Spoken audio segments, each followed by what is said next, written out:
बातमी आहे लाडक्या बहिणींसाठी आनंदाची, कारण पुढील 2 ते 3 दिवसांमध्ये सगळ्यांना 1500 रुपये मिळणार आहेत। पात्र लाडकींच्या खात्यात पैसे जमा होणार असल्याची माहिती मंत्री अदिती तटकरे यांनी दिली आहे। एप्रिल महिना मार्च महिन्याचं बजेट सादरीकरण झाल्यानंतर साधारणपणे एप्रिल महिन्यामध्ये नवीन आर्थिक वर्षाला सुरुवात करत असताना एक 5-10 दिवसांचा विलंब होत असतो, पण हा रुटीन असतो, हा दरवर्षी होत असतो। त्याच्यामध्ये कारण ते जे ट्रान्झिशन असतं ते त्या निमित्ताने म्हणजे नवीन वर्षाच्या ह्याच्यामध्ये होत असतं, त्यामुळे ते प्रत्येक जो विभाग असतो त्याच्यामध्ये हा मार्च ते एप्रिल जो असतो, मार्च एंडिंग आणि एप्रिल महिना नवीन आर्थिक वर्ष, तर याच्यामध्ये जो काही एक थोडा ग्लिच असतो 10-15 दिवसाचा, हा रुटीन असतो। पण मानधन कुठल्या महिन्यात हप्ता येण्यास सुरुवात झालेली आहे। आजपासून लाडक्या बहिणींच्या खात्यामध्ये पैसे जमा होणार आहेत। महिला व बालविकास मंत्री अदिती तटकरे यांनी लाडक्या बहिणींसाठी खुशखबर। लाडक्या बहिणींना फेब्रुवारी या महिन्याचा हप्ता आता नुकताच वाटप झालेला आहे आणि मार्च महिन्याचा हप्ता सुद्धा आता तुम्हाला लवकरच भेटणार आहे। त्याची तारीख काय असणार आहे, GR कधी येणार आहे, तुमच्या बँक खात्यात पैसे कधी येणार आहेत, हे या व्हिडिओमध्ये आपण पाहणार आहोत। सोबतच लाडक्या बहिणींसाठी अतिशय आनंदाची बातमी म्हणजे लाडक्या बहिणींना 6000 रुपये भेटण्याची शक्यता आहे। होय, म्हणजेच डिसेंबर, जानेवारी, फेब्रुवारी आणि मार्च महिन्याचे हप्ते एकत्रित भेटण्याची दाट शक्यता आहे। त्या शक्यता काय आहे हे आपण पुढे पाहणार आहोत आणि कोणत्या लाडक्या बहिणींना मिळणार 6000 रुपये हे सुद्धा आपण पाहणार आहोत। त्यामुळे व्हिडिओ शेवटपर्यंत आणि संपूर्ण पाहायचा आहे। पहा, भरपूर लाडक्या बहिणींना आता पहिली गोष्ट तर फेब्रुवारीचा हप्ता आला असेल, भरपूर लाडक्या बहिणींना फेब्रुवारीचा हप्ता आला देखील नसेल, बरोबर। ज्या लाडक्या बहिणींना हप्ता आला त्यांनी आला लिहा, ज्यांना नाही आला त्यांनी नाही लिहा। कोणाकोणाला आता सगळ्यात महत्त्वाचं म्हणजे KYC केलेले त्यांनी सुद्धा लिहायचं आहे की KYC केलेली आहे, कारण KYC दुरुस्तीसुद्धा वाढ आता झालेली आहे। पहा, आपण जर पाहिलं तर डिसेंबर, जानेवारी आणि फेब्रुवारी ही 3 महिन्याचे हप्ते भरपूर लाडक्या बहिणींना आलेले नाहीत, बरोबर।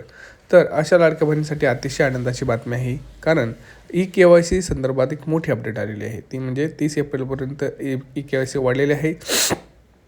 त्यामुळं ज्या लाडक्या बहिणींची KYC केली नव्हती अशा लाडक्या बहिणींना हप्ते येत नव्हते, परंतु आता जर तुम्ही दुरुस्ती केली तर डिसेंबर, जानेवारी, फेब्रुवारी आणि मार्च महिन्याचे एकत्रित 6000 रुपये तुमच्या खात्यात हे तर 100% येण्याची ही तर दाट शक्यता आपल्याला वर्तवली जात आहे। भरपूर न्यूजपेपर्समध्ये सुद्धा हे आलेलं आहे की 6000 रुपये हे लाडक्या बहिणींच्या खात्यात 100% येणार आहेत। भरपूर न्यूज चॅनलला सुद्धा दाखवलेलं आहे 6000 रुपये येणार आहेत, कारण जी KYCची अट आहे ती अट लावली गेली होती आणि ती अट आता लाडक्या बहिणी KYC केल्यानंतर त्यांची KYC झाल्यानंतर त्यांना 100% ते पैसे तिथं मिळणार आहेत। त्यामुळं लाडक्या बहिणींनो, तुम्हाला अतिशय महत्त्वाची बातमी आहे, तुम्हाला 6000 रुपये इथं येण्याची शक्यता आहे। लक्षात घ्या, शक्यता आहे, पैसे येतीलच असं नाही, कारण सरकार आहे, सरकारचा निर्णय काही होऊ शकतो। आपण सुद्धा या संदर्भात सरकारकडे भरपूर साऱ्या मागण्या केलेल्या आहेत की लाडक्या बहिणींना 6000 रुपये द्या तुम्ही, कारण भरपूर माझ्या लाडक्या बहिणी अशा आहेत त्यांना डिसेंबर, जानेवारी, फेब्रुवारी या हप्त्याचे पैसे मिळालेलेच नाहीत, म्हणजे 4500 मिळालेलेच नाही आहेत। तर ते हप्त्यासोबत मार्च 1500 रुपये म्हणजेच 6000 रुपये तुम्ही सरसकट सर्व लाडक्या बहिणींना देणं गरजेचं आहे, कारण KYC जर तुम्ही अट पुढे ढकलली होती तर तुम्ही त्या महिन्याचा हप्ता सरकारने लाडक्या बहिणींना सरसकट हा द्यायला हवा होता। त्यासाठी आपण सरकारकडे मागणी करत आहोत आणि कृपया आपण सगळ्यांनी आपल्याला सपोर्ट करावा एवढी दाट एक विनंती आहे। प्रत्येकाने मागणीला सपोर्ट करा, होय मागणी करा, होय मागणी करा असे तुम्ही कमेंट्स लिहू शकता, किंवा हो आम्हाला हप्ता पाहिजे एवढं सुद्धा लिहिलं तरी तुम्ही 6000 रुपये पाहिजे असं जरी लिहिलंच तरी आपण पुढे ते मागणी अजून वाढवू शकतो। लक्षात घ्या, जोपर्यंत तुम्ही बोलणार नाही तोपर्यंत मला काही समजणार नाही की तुम्हाला हप्ते मिळत आहेत की नाहीत, की तुम्हाला काय होत आहे। भरपूर लाडक्या बहिणी फक्त व्हिडिओ पाहतात, सोडून देतात। कमेंट्स करा, कमेंट्समधनं मला कळतं की नेमकं तुम्हाला किती पैसे मिळेल, किती हप्ते मिळेल, कोणत्या जिल्ह्यात मिळेल, हे सगळं तुम्ही जोपर्यंत बोलणार नाही तोपर्यंत समजणार नाही। आणि KYC संदर्भात एक मोठी अपडेट आहे, भरपूर लाडक्या बहिणी KYC केली की नाही हे सुद्धा कमेंट्समध्ये करा। तुम्ही KYC केली आहे का नाही, KYCसाठी लागणारी जी काही प्रोसेस आहे ती तुम्ही केली आहे का नाही, त्याच्यामध्ये काही एरर येतोय का आता ते तुम्ही सांगणं गरजेचं आहे, कारण भरपूर लाडक्या बहिणींची KYCमध्ये जर करताना गेले तर तिथं तुम्हाला तो सदर आधार क्रमांक यादीत नाही असं दाखवलं जातं। तर ह्याच्या संदर्भात सुद्धा सरकारकडे आपण मागणी केलेली आहे की KYC ज्यांनी केलीच नाही त्यांना पुन्हा एकदा संधी द्यावी, कारण KYCचा त्यांचा नंबर त्याच्यामध्ये दिसत नाही। आता सगळ्यात महत्त्वाचं, मार्च महिन्याचा हप्ता कधी येणार लक्षात घ्या मित्रांनो, आज आहे 10 मार्च, उद्या शनिवार, उद्या हा GR येऊ शकतो, लक्षात घ्या।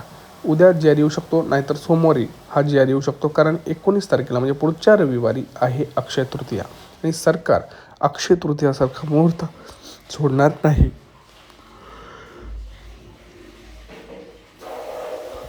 अक्षय तृतीयाला सरकार हे 100% पैसे देण्याची तर दाट शक्यता आहे आणि याच्यामध्ये ते मार्च महिन्याचा हप्ता हा 100% देतील. त्यामुळं रविवारच्या आत म्हणजे पुढच्या शनिवारच्या आत म्हणजेच समजा सोमवारी जर जी आर आला तर मंगळवार, बुधवार, गुरुवार आणि शुक्रवार असे 4 दिवस हे वाटप होऊ शकतं आणि लाडक्या बहिणींना मार्च महिन्याचा हप्ता हा तिथं येऊ शकतो. त्यामुळं अतिशय महत्त्वाची आणि अतिशय आनंदाची ही बातमी आहे. त्यामुळे जास्तीत जास्त आपल्या लाडक्या बहिणींना शेअर करायचं, व्हॉट्सअप ग्रुपला शेअर करायचं आहे. पहा, भरपूर लाडक्या बहिणींचं प्रॉब्लेम असं झालं आहे की त्यांना मागचे हप्ते मिळत नाही. तर त्यांनी कृपया करून कमेंट्स करा की तुम्हाला आत्तापर्यंत किती हप्ते मिळाले, तुम्ही नियमांमध्ये बसता का, काय सगळ्या गोष्टी जोपर्यंत तुम्ही मला सांगणार नाही तोपर्यंत सरकारकडे मी कुठल्याही प्रकारची मागणी ही करू शकत नाही. हे तुम्हाला लक्षात ठेवायचं आहे. त्यामुळं कमेंट्स करायला विसरू नका. काटेकोर पद्धतीने हे करत असताना कंप्लेंट बेस जात आहोत. कारण सुरुवातीला सुद्धा मुख्यमंत्री असतील, आम्ही या गोष्टीला त्या ठिकाणी ज्या वेळेला विचारणा करण्यात आलेली आहे, एक बाब आम्ही स्पष्ट केलेली आहे की कुठलीही जे पाऊल आहे या योजनेबाबत ते कंप्लेंट बेस्ड असेल, कुठलीही स्क्रुटिनी असेल ही कंप्लेंट बेस्ड असेल. आज जे आम्हाला कंप्लेंट्स आलेल्या आहेत त्या आधारे आपण ही पुढची जी प्रक्रिया आहे किंवा कारवाई आहे तर सकट स्क्रुटिनी होणार नाही. मी म्हटल्याप्रमाणे ही स्क्रुटिनी कंप्लेंट बेस्ड असणार आहे. या संदर्भामध्ये आम्ही आधी सुद्धा स्पष्टता दिलेली आहे की आपण साधारणपणे अधिकाधिक गरजू महिलांना हा लाभ मिळण्याच्या दृष्टिकोनातून ही योजना आणलेली आहे. त्या संदर्भातली योग्य तो विचार करून आम्ही या 5 बाबी आणि या 5 बाबी या आपण GR मध्ये नमूद केलेल्या आहेत. कुठेही आपण शासन निर्णयामध्ये बदल करत नाही आहोत. कुठल्याही एका योजनेचा जर आपण लाभ घेत असाल, समजा उदाहरणार्थ संजय गांधी निराधार योजना आहे, त्याचा लाभ 1500चा आहे म्हणून त्या ज्या लाभार्थी आहेत संजय गांधीच्या ह्या आपण लाडक्या बहीणमध्ये घेतलेल्या नाहीत. पण नमो शेतकरी जी योजना आहे याचा 1000 रुपयाचा लाभ आहे. आपण GR मध्येच नमूद केलेला आहे की आपण 1500 जो फरक असेल ती फरकाची रक्कम आपण देणार. त्याच्यामुळे याच्यात आपण कुठेही GR मध्ये आपण बदल करत नाही. दुचाकी आहे आम्ही GR मध्येच नमूद केलेला आहे, पण 4 चाकी यांनी काही कंप्लेंट्स आम्हाला आलेल्या आहेत तर त्याच्याने आपण फक्त इनिशिएट करत नाही आहोत. त्याच्यामुळे मी स्पेसिफाय केलेलं आहे की या 5 बाबी इन्कम टॅक्स म्हणजे उत्पन्नामध्ये जर वाढ झालेली असेल, 2.5 लाखाच्या पलीकडे जर कुठल्या लाभार्थ्यांचं उत्पन्न गेलं असेल तर ते आता त्या योजनेसाठी लाभार्थी म्हणून पात्र नाही आहेत. जर दुचाकीच्या वर जर कोणाची वाहनं 4 चाकीची असतील ते पात्र नाही आहेत. जर ते इंटरस्टेट जर आज 3000 रुपये जमा होतील. बहीण योजनेचे पैसे काढण्यासाठी महिलांची गर्दी झाली आहे. पैसे काढण्यासाठी पोस्ट ऑफिस समोर महिलांच्या रांगा लागल्यात. मुख्यमंत्री लाडकी बहीण योजनेचे आमच्या खात्यामध्ये 3000 जमा झाले आहेत.